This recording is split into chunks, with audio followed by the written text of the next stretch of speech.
Robert Butler, I want you guys to know that we are exactly on Thursday, 16 weeks away from the start of the NFL season. 16 weeks from Thursday, Tampa will be playing the Dallas Cowboys. Okay, I know we've got playoff games going on right now. Looks like Brooklyn is going to be in total control of that series, and a shorthanded Boston team there without Jalen Smith. There's going to be talks with Brad Stevens. I think they should give him another year, go after a big-name free agent or a trade via Karl Anthony Towns. I've been sticking by that argument.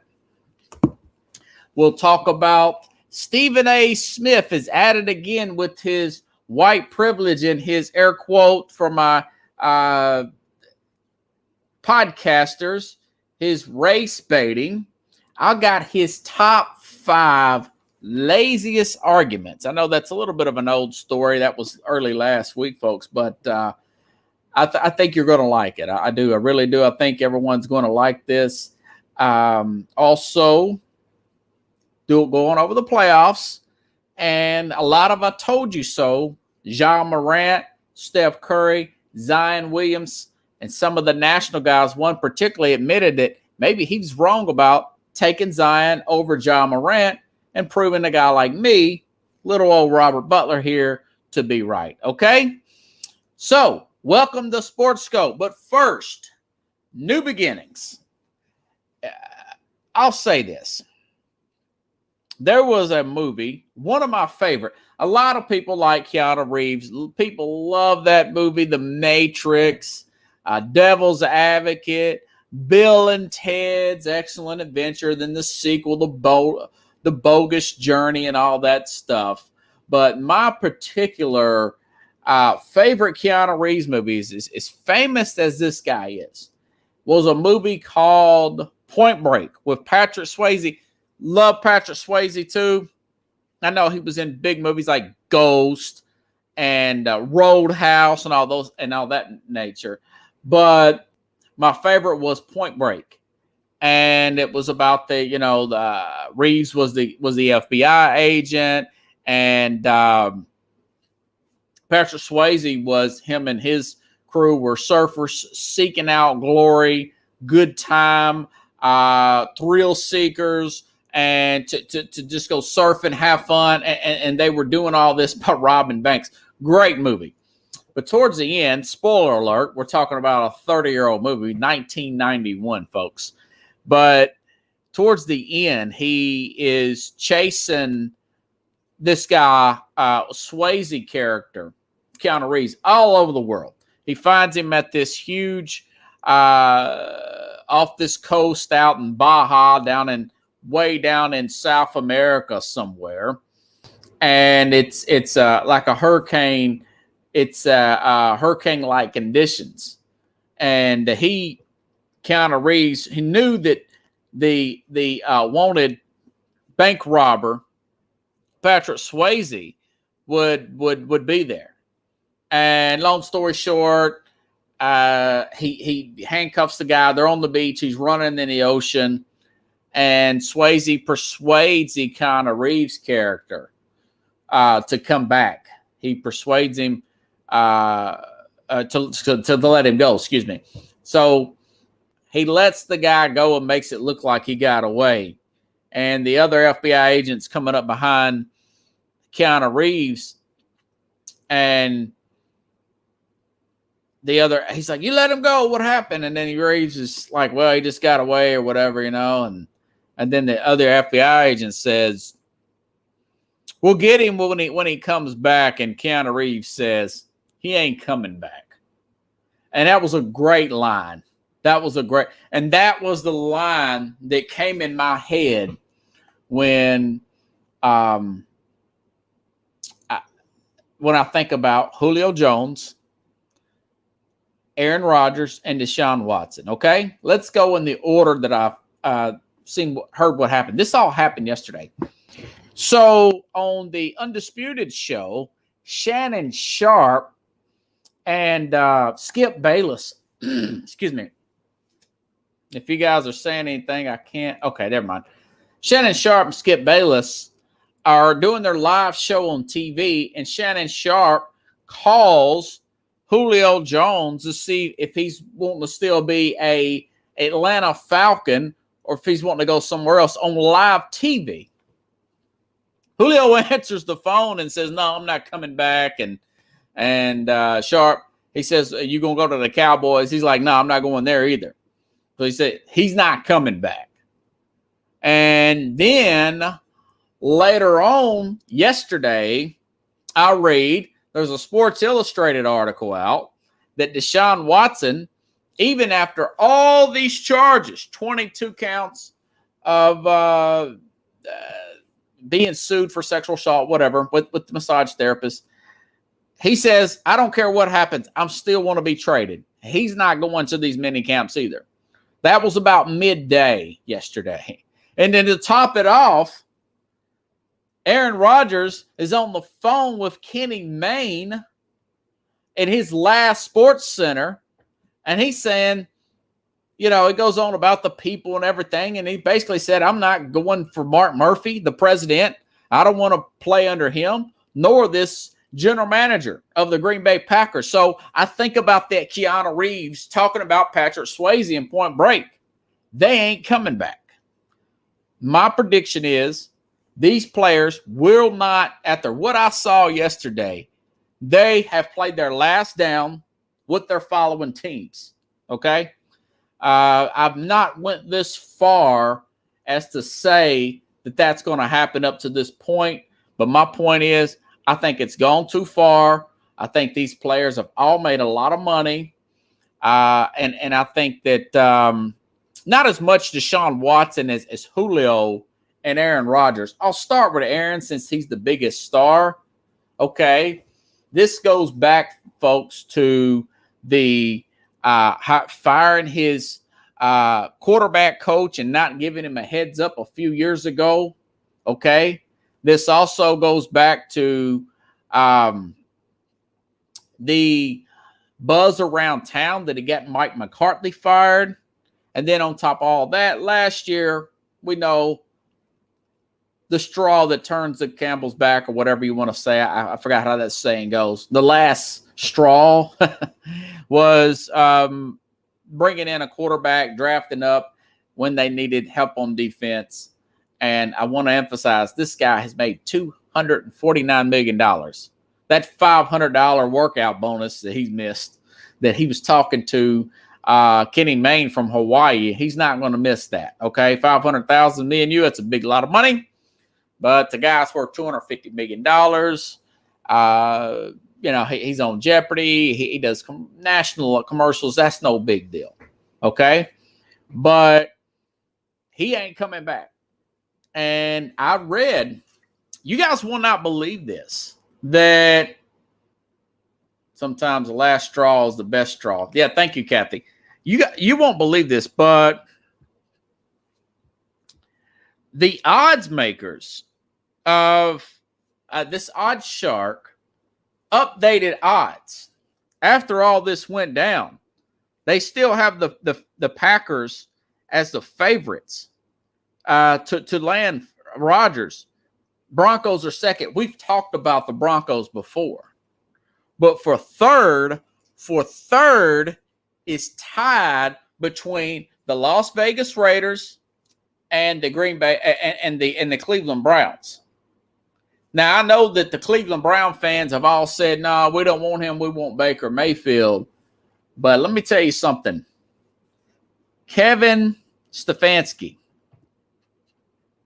and is the general manager, is the head coach of the Cleveland Browns. Now, he used to be the coordinator, we know, from the Minnesota Vikings, right?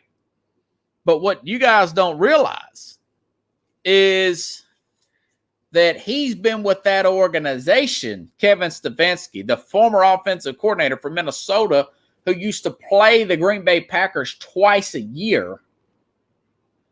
He's been with them since 2006. Stefanski as an assistant. He has seen Rodgers his whole career from a rookie, sitting on the bench for 3 years, all the way up to maturing into the starter, to the rock star he became, all the way up till last year when he became the head coach, Stefanski, of the Cleveland Browns, everybody. Okay? Most are picking, me included, without Aaron Rodgers, the Cleveland Browns to win the AFC North. Now, I understand that, the team has picked up the 5th-year option of Baker Mayfield. But Aaron Rodgers has 3 years left on his contract. Are you trying to tell me that you wouldn't give up 5 first-round picks and 2 second-round picks for a quarterback on that team to win a Super Bowl this year? The Cleveland Browns have never won a Super Bowl. They won an NFL championship with Jim Brown in the 60s. This team, I'll say it this way. I'll put it this way. If I'm Stefanski, and those odds markets, there's something to that. You know that he knows what Baker Mayfield can and can't do at this point, and he knows everything that Rodgers can and can't do at this point, Stefanski, because he's watched the guy. He got front row seats for his whole career. With this offensive line, with Odell Beckham, Jarvis Landry, those 2 tight ends, those 2 running backs, that pass rush, that back 7, Cleveland could potentially go 14-3 to potentially 20-0. That's 17 regular season games and three playoff games. If you got a chance to win a Super Bowl now and to do something special now, I would do it. Without having to give up players on the team. Now, and if I'm Stefanski and I'm the general manager, I'll say, listen, we'll talk about anybody on the roster, including Baker Mayfield. But remember, Rodgers does not have a no-trade clause. Deshaun Watson does. Aaron Rodgers does not have a no-trade clause. He could be traded anywhere. The Raiders are tied for 3rd as well. That would be a disaster. That wouldn't be nothing interesting. But you can't get Myles Garrett and no offensive lineman and no Denzel Ward. Anybody else, including Beckham, or I don't think they'd want Beckham, but I'm just saying, you want one of those tight ends? You want 5 first-round picks, 2 second-round? Yeah, sure, no problem. No problem. We'll eat the salary. The general manager there can make it happen. This is a big numbers guy. That team could potentially be an all-time. That team would be so good. You say if this move was made next week, June the 1st, because the Packers will save $20 million. If they made this move and they got him in there with that running game, with those tight ends, with those wide receivers, with that defense, that pass rush, those cornerbacks, and if I'm Stefanski, if I'm Aaron Rodgers, and that's made, I would get that whole team together. I would say, listen, if it was made, I'll say, anybody with a cell phone, you put it out there. We're in a closed-door meeting here. We can win every single game. We will be favored in every single game from here until the end of the season. They would be favored with that. I would say it would be a pick'em game against Tampa. They would be favored, in my opinion, with Aaron Rodgers on that Cleveland roster, Pickles. they would be favored against Kansas City. That was a few throws away from Cleveland winning that game anyways. They made some bad fumbles there with that running game. And I would tell him, I'll say, listen, I know you can set all these records with this kind of talent, Aaron, but we want to get the running game going early because we're going to need it later on in the year. And that was my only thing about that Patriot team that went 16-0. First time I've ever seen it. They did not utilize their running game enough. They got way too pass happy. They ran the score up and it got way too pass happy. When they finally met their match where they had to use some running game, it really wasn't that good for a team that was at that point 18-0. They just had to beat the Giants, and they didn't do it. This team would be like the Rams of 99. They would be as good as that Patriot team. They could potentially go 20-0, but that's saying a lot. But they would. I could see them getting a 1 seed and winning the whole thing. And with Rodgers there and an off season, yeah. But like I said, they're third. The odds makers are got Cleveland as third. So there's got to be some discussions there. Again, the Packers are still favored, but that move would you could get in the Super Bowl if you can win now with that kind of talent. That's why they have not extended Baker Mayfield, because there's jury's still out on the guy. You know, that's if you could get a shot to win it now. That's the same thing with people here in Tennessee. We're saying keep Jake Locker. I said, no, if we can get Peyton Manning, get Peyton Manning. Peyton Manning went to Denver and won Super Bowl. That's how it works. That's how it works.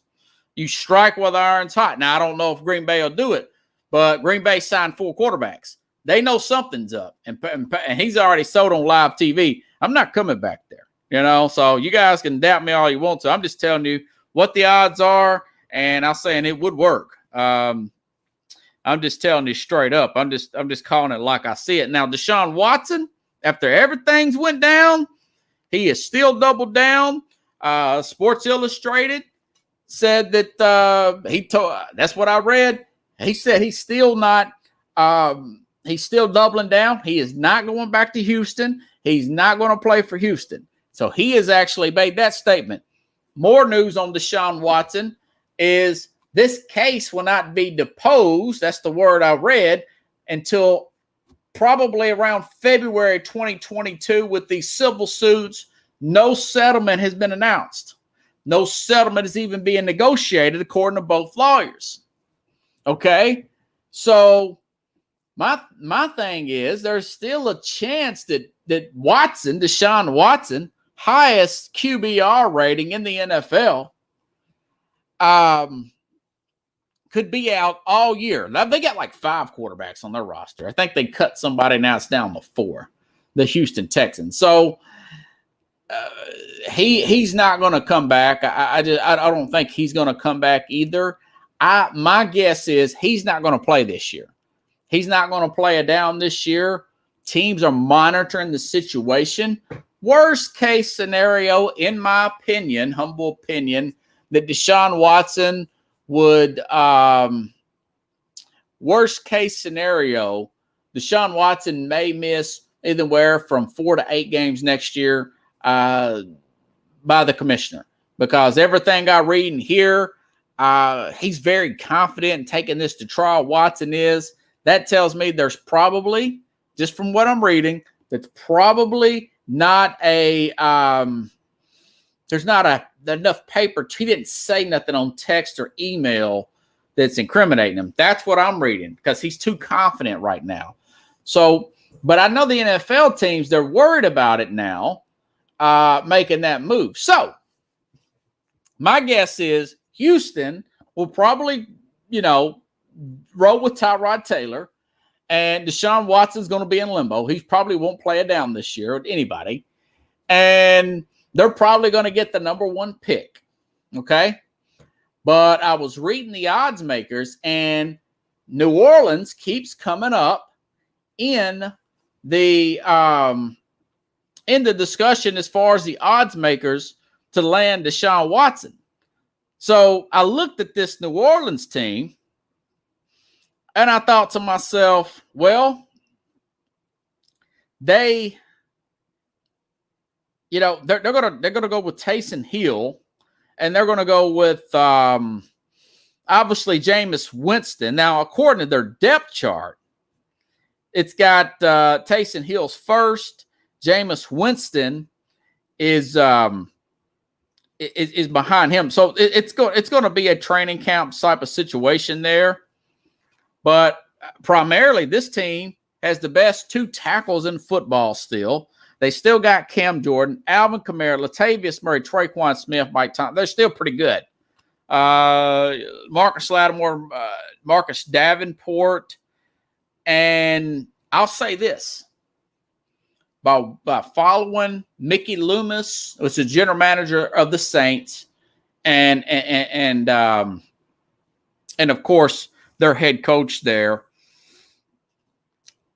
the ownership has gave Loomis there, the general manager, the go-ahead to do whatever you need to do. Remember, all this money, this dead cap money that's holding them back this year, Drew Brees is like $22 million. Sean Payton is a freaking coach. Mine went blank here. All that dead cap from trying to get that Super Bowl win money, that's all going to fall off.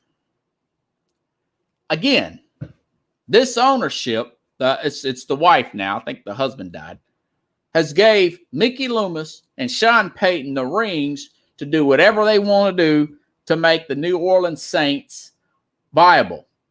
And they will trade anything to get a talent like a Deshaun Watson to compete in that soon-to-be competitive division. They will do whatever it takes to get a player like that. They've offered more money to free agents. They've made wild swings in the past for trade. They were being talked about last time, and they were being talked about just a few weeks ago when this was really hot, and they had about $80 to $90 million over the cap. They are bold. They're on the same page, the head coach and the general manager, and the owner has never, that I know of, she has never stepped in and said anything. And her husband never did. I mean, they got in trouble for Bountygate, and they got past that, but that was years ago. And now Deshaun Watson has a no trade clause, but he said, yeah, I would give some thought to New Orleans. Sean Payton put this guy in the Hall of Fame. I mean, that's how good that can be. So if you're Houston and you're sitting there on the number 1 pick, man, they may give you a receiver. They may give you some young defensive players that are coming up on contract, maybe Lattimore, somebody like that. They'll give you 5-6 picks. They have the free reign to do whatever it takes. Deshaun Watson would be loved it. He's a Southern guy, played at Clemson. It would be a great fit. The other one would be Washington. Daniel Snyder is the owner that 4 first-round picks to get Robert Griffin III. Washington, they've got Ryan Fitzpatrick, and, of course, they got this Tyler Heineke guy. Another team made the playoffs. Only thing they need is a quarterback. Good defensive line, good offensive line, added to the offensive line, young receivers on rookie contract, young tight end Logan Thomas. You put Deshaun Watson at the quarterback there, and, that pushes Dallas out of the way. The Giants, they would have to move on from Daniel Jones. So Washington and New Orleans in 2022, Pickles, those would be my favorites to land Watson. We talked about Miami. I get it. But these teams right here, particularly New Orleans, are very aggressive and will outbid you. We know that. They will outbid you. Winning is everything. They're my type of type A. Now, of course, Daniel Snyder get on my nerves sometimes. He's over the top. But I love Ron Rivera. They've got the running back. I mean, both teams are loaded. You know, the Saints are not going to be that bad this year. They're going to be about 500. My guess is they're probably not going to be satisfied with Winston or Taysom Hill. Winston would really have to do a number for me to do that. Now, Taysom Hill, it seemed like they were figuring him out last year towards the end of his run there. I know he got hurt in the playoffs. And, of course, Breeze was, hurt like he is every year. He's pretty much an older player. So, Winston with the Saints would be, and these are big swingers. These guys are big swingers in free agency. They're big swingers in the trade market. They're the only team that I ever seen watching the Super Bowl kick an onside kick in the Super Bowl at halftime. They think big. Well, that's why they got that ring. They probably should have more rings, but Breeze came up short, So Julio, I got a soundbite on Julio real quick, but I'm gonna change out my. I'm gonna add me an alarm clock here. Let's see.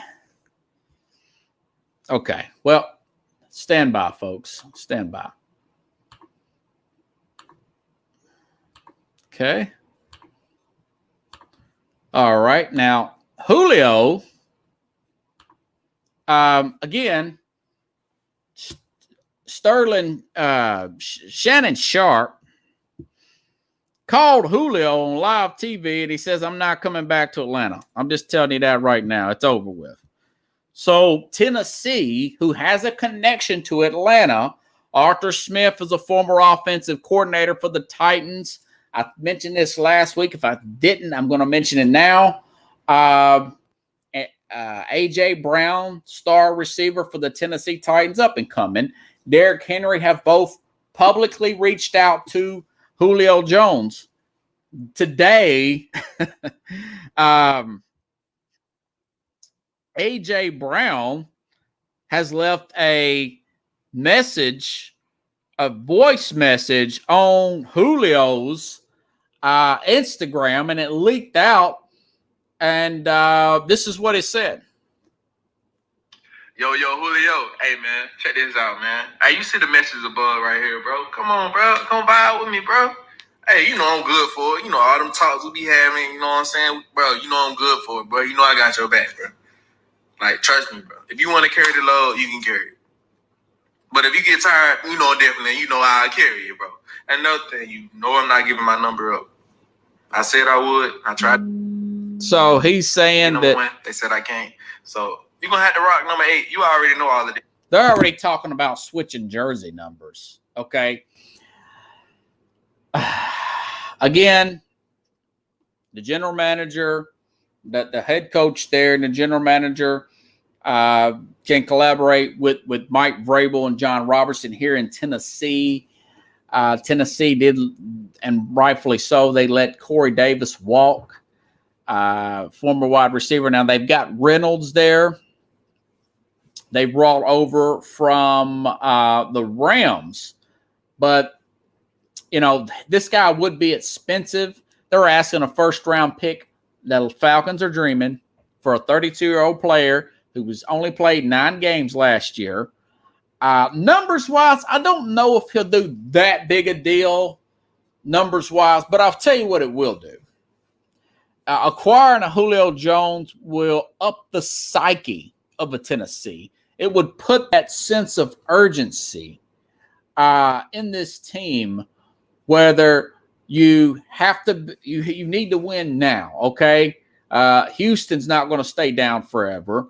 This prodigy down in Jacksonville, they're not going to stay down forever. When Trevor Lawrence, the big competition is going to be with this Indianapolis Colts team.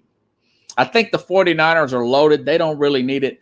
Tennessee could use a Julio Jones. I think he's got the football blues in Atlanta. And I told you all 3 years ago on this show, they should have traded him when he was 29. They could have got a whole lot. They could have got first round then. But what I would do, if I'm John Robertson, number one, we're not going to take all that salary. we're gonna find a way to half that up. Okay, we will offer you 2 4th-round picks, 2022 and 2023. Here's the catch. Here's an incentive. If Julio Jones plays 14 games out of 17 or more, that 4 in 2022 becomes a 2nd-round pick. Same type of trade happened between the Eagles and the Colts.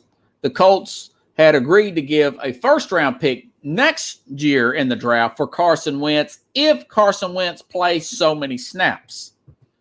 So I think that type of incentive-based conditional pick would be feasible for this type of trade. It seems like Tennessee is the favorite and can use him. New England's also been brought up before. And some people are saying maybe give a late 1st round. I just wouldn't do it. I wouldn't do it for a guy that I'm not sure is going to play 2 more years at a peak level and the kind of money that he's going to command. Yes, he would help the receivers, the young receivers. It would give more coverage to easier coverage to a guy like A.J. Brown. It would open up the run game more. It would put more pressure on Tennessee to perform and win now. I think if they made the Julio thing, I think the confidence of the team would go up. They're bringing back their Taylor Lewan at left tackle. Derrick Henry, that opens up all that for him.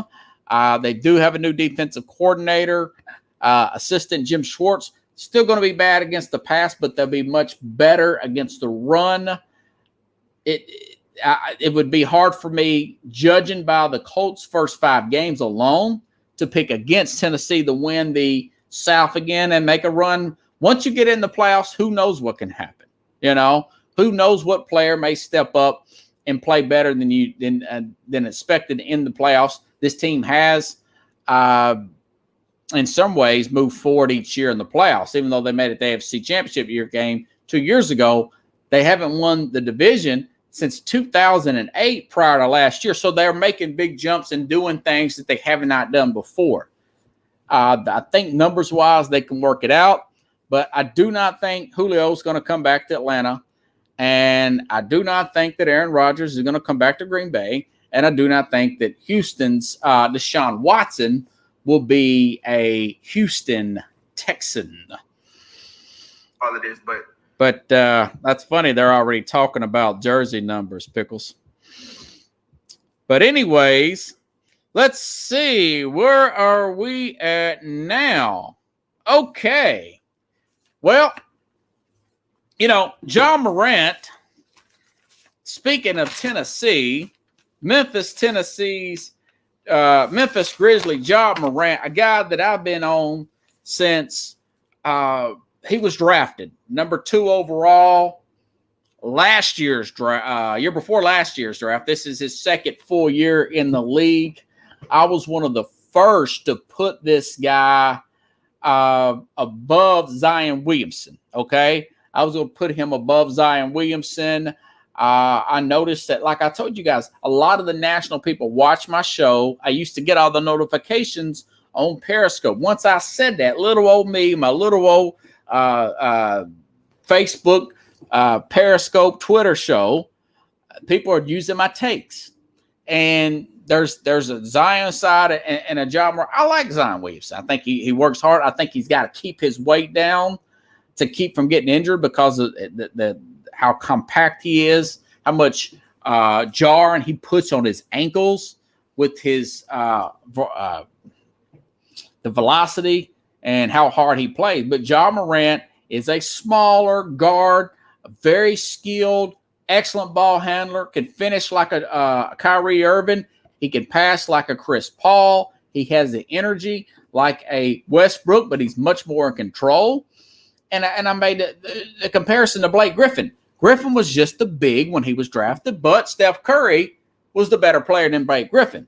Now, John Morant beat Steph Curry, who Kenny Smith said last week was the MVP of the league. And then he turns around and beats the 1 seed. Now, I didn't think that Devin Mitchell was going to be out, but they win that game 1 there. But here's Colin Cowherd yesterday on his show finally acknowledging that maybe Ja Morant for this game now is the better player. Didn't call me out by name, but basically he admits, hey, look, my take is right. If I can find this thing, it'll come up real quick. It's coming here in just a second. I just got to let it roll up here. Hour 2, what is yesterday? 24th, right?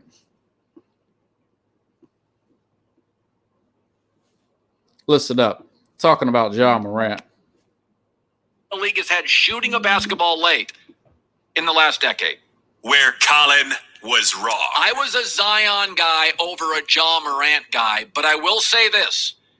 This kid is insane. And also, it is a guard league. The hand check is gone. Ja Morant can get to the basket anytime he wants against anybody. You can't defend him.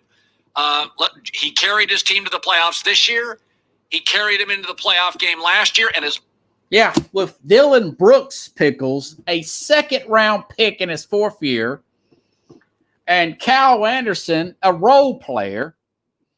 Now, I like Valanciunas, the center for that they got acquired in a trade from Toronto a few years ago. But you give this guy another big-name player and another key starter role player, they can go far. This guy can be a star. This guy played with the Knicks, with Julius Randle. God, he'd be the type be on Sprite commercials and everything. So, playoffs in general, I was right about Ja Morant. Pat me on the back there. Steph Curry, he's overrated. Chris Paul gets the win. Steph Curry is not even in the playoffs. I think he's the MVP over him. But if you wanted to go with one of the other two, Joker, perhaps, even though they lost game 1, they're in a dogfight. Chris Paul over those two or Joel Embiid, they've got the best record in the East. I get it. But my senses is what I said prior to coming into these playoffs. There's no real clear-cut favorite. Maybe you want to edge to Brooklyn. They look great so far. But with the injuries, this is a dogfight. You're going to have several 6 and 7 game series. I think that Denver-Portland series is going to be a 7-game series. Portland is a different team with this Jaruf Nurkic back. I will say this. Lillard's playing some of the best basketball of his career, but I did read a stat that once, and this is something to keep an eye on, once Denver put Aaron Gordon on Damian Lillard, he only had 1 3 in the second half. He only scored 10 of his 42 points in the second half. That's something to perhaps maybe turn the series around. For example, when the Bulls lost to the Lakers, Pickles, in the 1991 finals, after game 1, Phil Jackson put Scottie Pippen on Magic Johnson, and they didn't win another game ever since. That was 4-1. Chicago gets their first championship.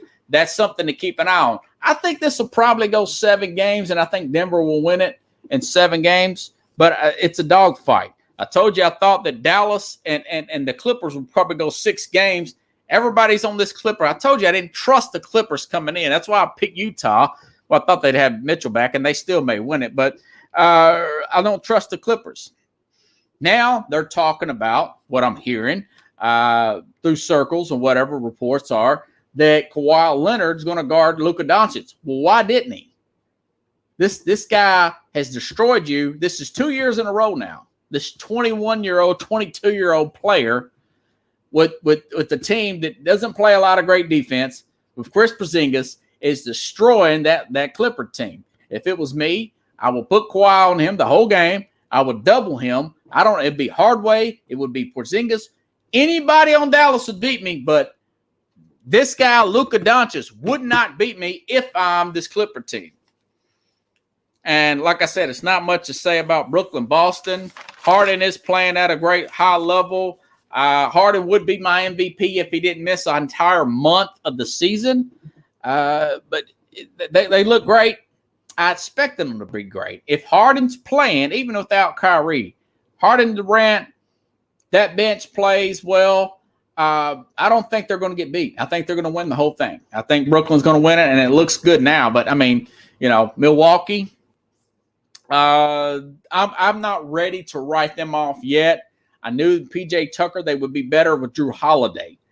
We're going to see. I know Butler's not 100%. I can see the way he's playing. Tyler Hero's kind of fell back a little bit. He's getting too much into the limelight. His focus is off a little bit.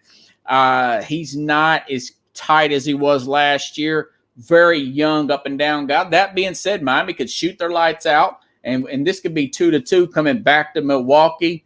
This team is built on pride, good foundation there. Still a lot of young talent. That's the key. It's almost too young. Duncan Robinson, young guy. Tyler Hero's 21, 22 years old. Bam, I mean, he's going to be consistent. We know what you're going to get out of Jimmy Butler, but the rest of those players, just not too sure about, But going to be a different story. Not ready to say that's going to be a sweep or 5 games. I think Miami's got a lot of fight in them, and they will come back. Again, I talked about the Ja Morant, Utah. Mitchell's supposed to come back and play. We'll see how that plays out. I think Utah wins that. And last but not least, of course, actually, I got a few more. Lakers. All right, now I thought Lakers were going to win the other night. Okay? Let me read you guys something here. Without LeBron, AD in a must-win game, this was 2 weeks ago, Pickles, May the 8th.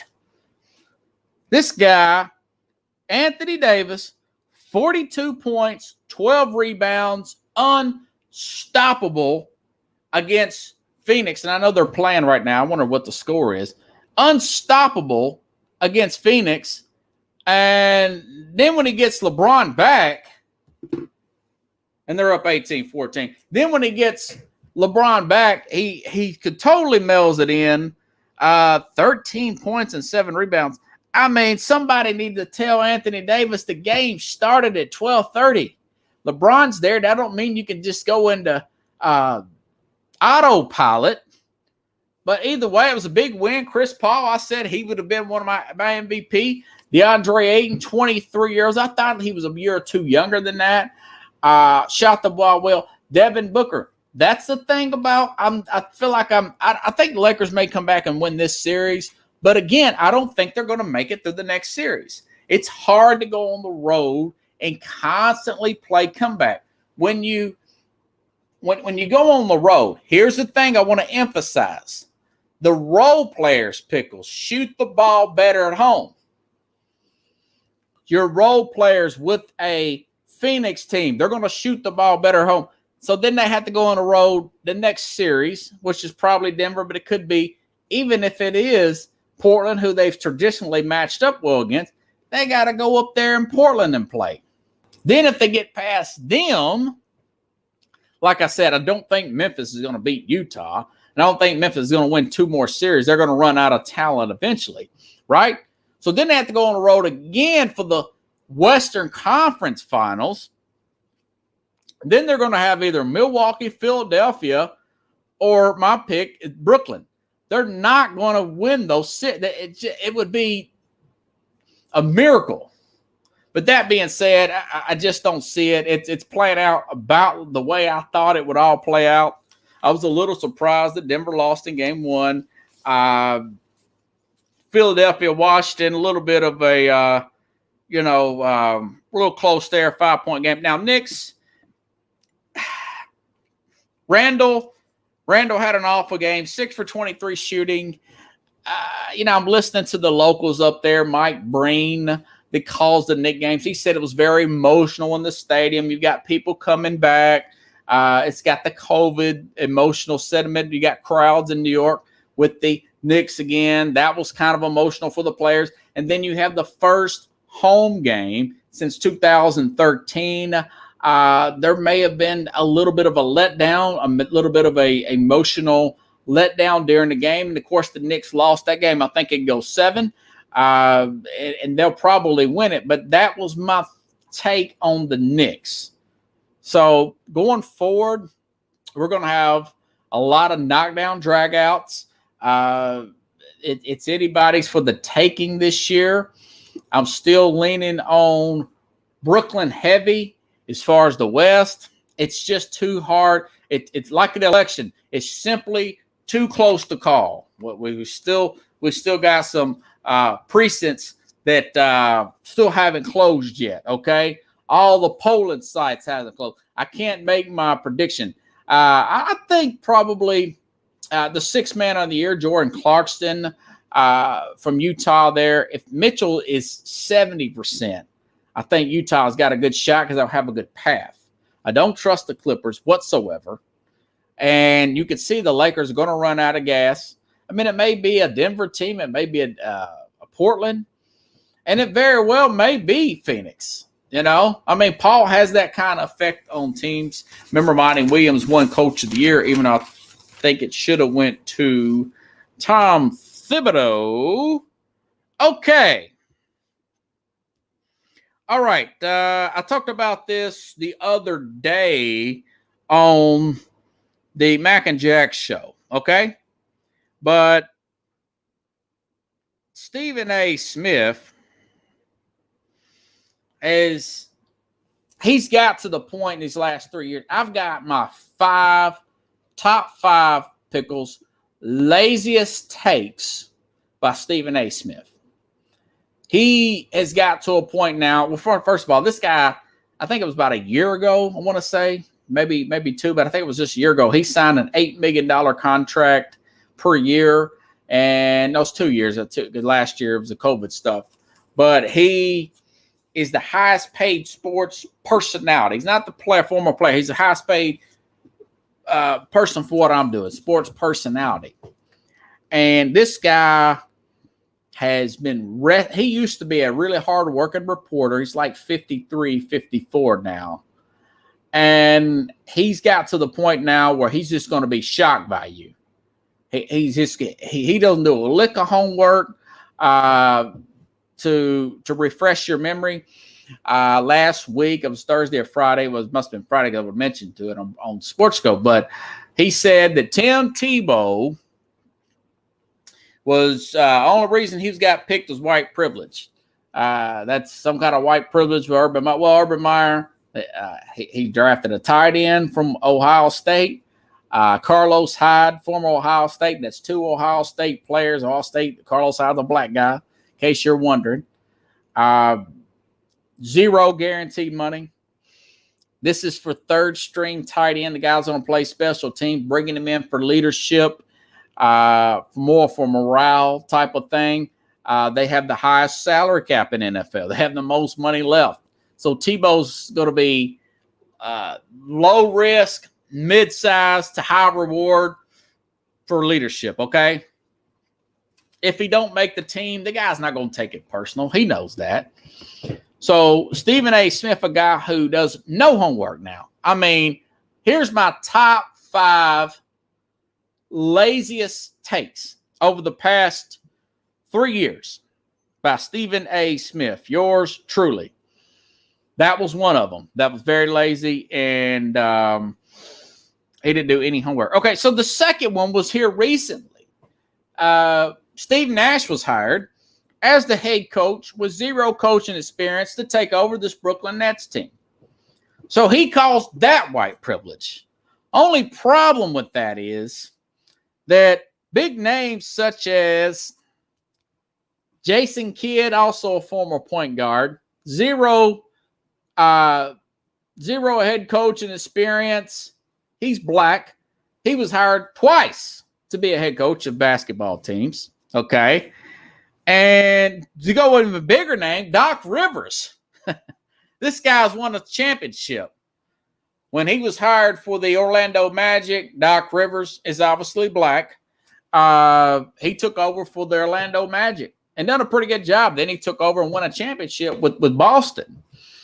So that debunks Stephen A's lazy argument. He's looking for hot take. He's looking for wow factor, shock jock. But you got to have the facts on your side, okay? So that was his other lazy take. Then, going back to 2019, Stephen A. Smith says he likes Dwayne Haskins as a quarterback, but he thinks he's too much of a runner out of Ohio State.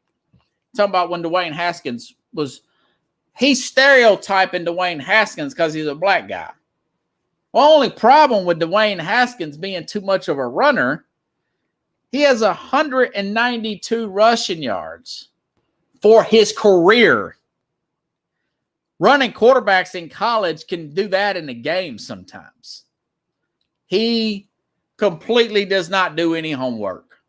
Dwayne Haskins, he stereotyped Haskins saying that he was a running quarterback. So he says, I think I'll take Kyler Murray. Murray was a much more of a running quarterback, even though he was a better passer too than Dwayne Haskins.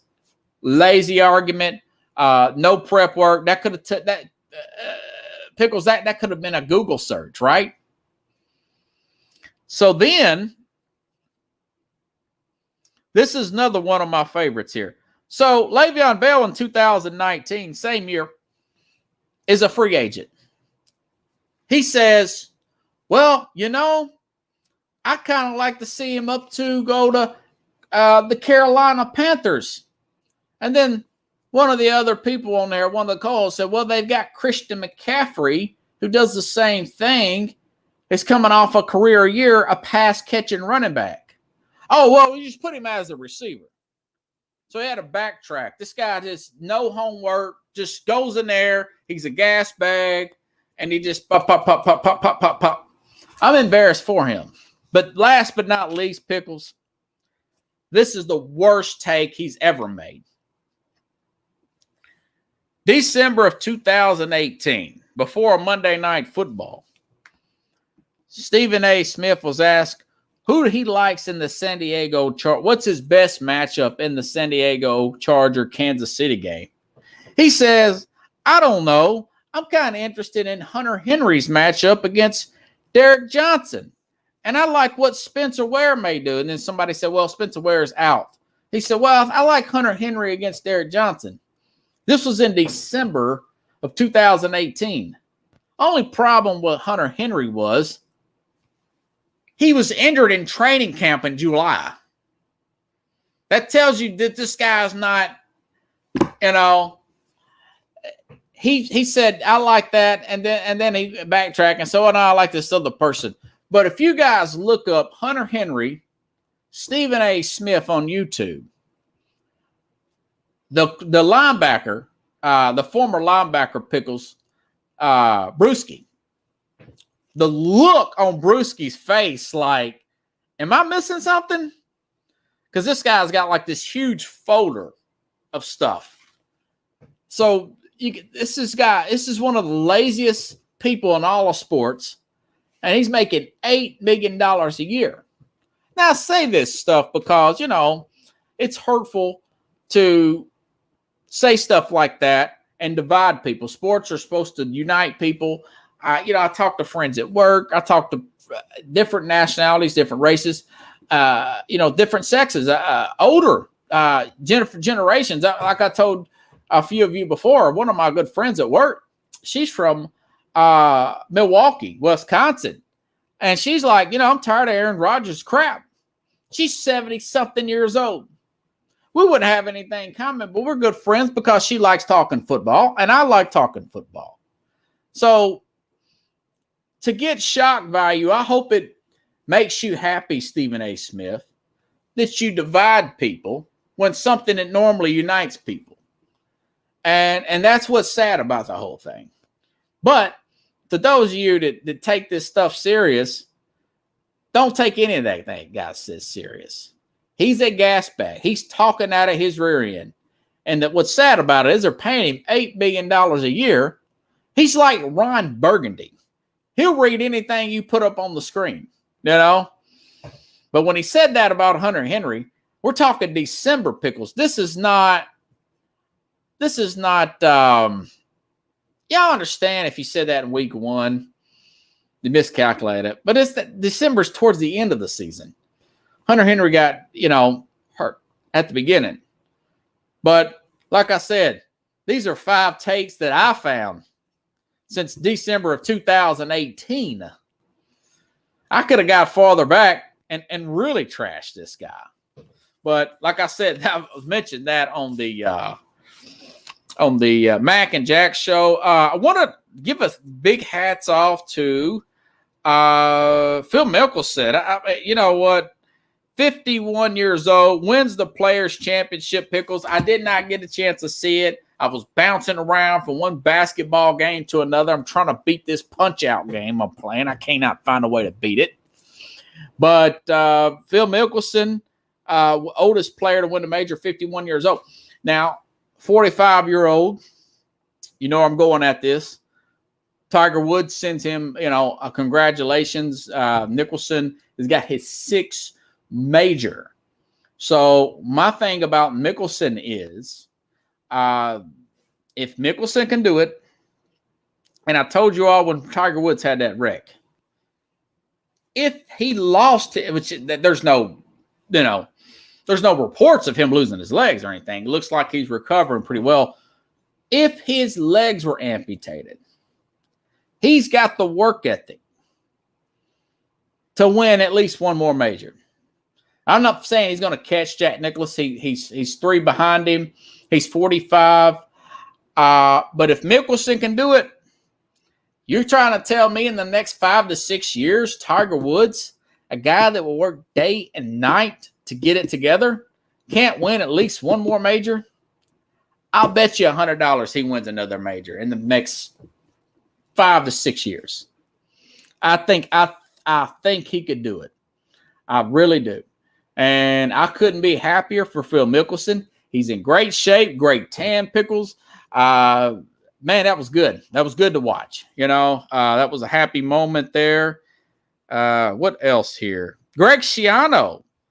Greg Schiano of Rutgers, the controversial coach, used to coach Rutgers several years ago, got a job with the Tampa Bay Bucks, wasn't really pro material type of coach, had some run-ins with some pro coaches. I want to say Tom Kaufman for trying to jump off sides and grab the ball from the center.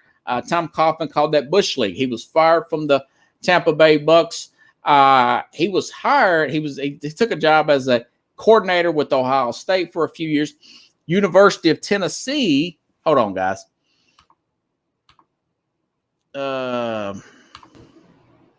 University of Tennessee hired him for a day.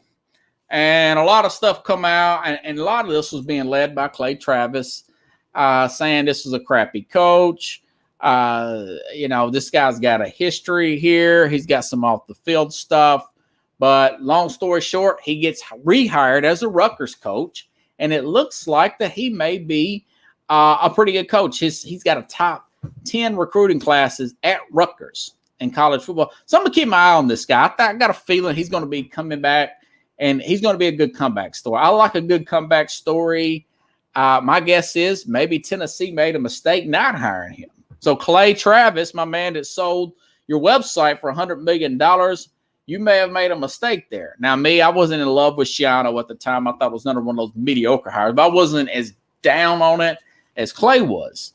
But we'll see how it plays out. He may be cheating his rear end off up there in Rutgers, and he may be out of football forever.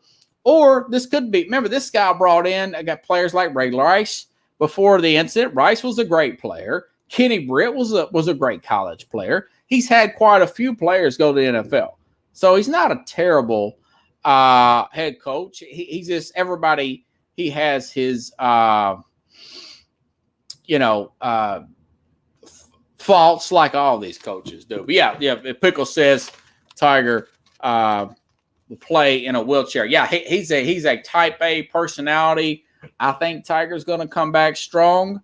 Is he going to come back and win? Like, again, I don't think he's going to win 3 or 4 more majors, but I can see him winning another major and making that comeback here. Come on, Greg Schiano, he's suspect.